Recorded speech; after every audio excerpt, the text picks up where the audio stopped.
Now, in other news, in view of Omicron variants detection in India, the Indian SARS-CoV Genomic Consortia will be holding a meeting today evening. And according to sources, the meeting will discuss the increasing frequency of genome sequencing in the country. That meeting is expected at around 5 o'clock today. Let's go across to Akshay now for more. And Akshay, this is something that's really come into focus even during the second wave of COVID in the country. There was talk about how we're not doing enough genomic sequencing. Now, in view of this new variant, again, the focus has come on genomic sequencing of COVID tests.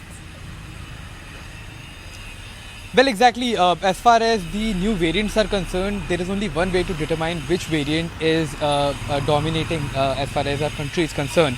So yesterday there were certain details that were given by the Health Ministry as far as the news of Omicron is concerned, and after the news broke out, and from 26th of November, the INSACOG came to action, and the number of genomic sequencing was increased. So from 26th November till yesterday, there were 883 genomic sequencing conducted across the country in a span of approximately 1 week.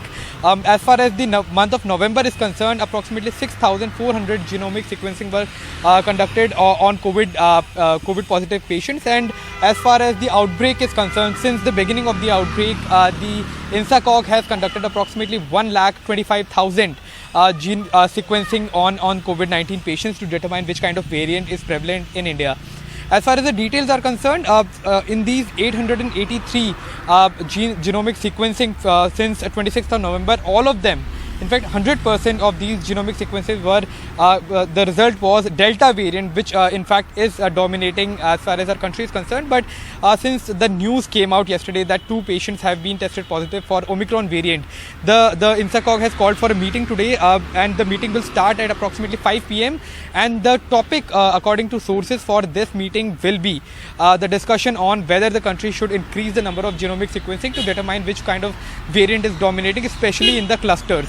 Also, the INSACOG has advised in their weekly bulletin that booster shots be given to those above the age of 40 years old and above the age of 40.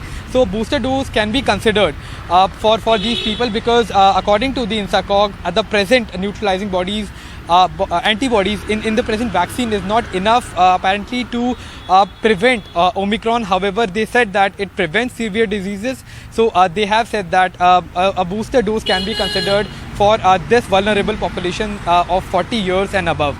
It remains to be seen that what exactly will be the findings and the discussions today. But the sources are telling us that one of the prime focus will be increasing of the frequency of genomic sequencing of COVID-19 patients.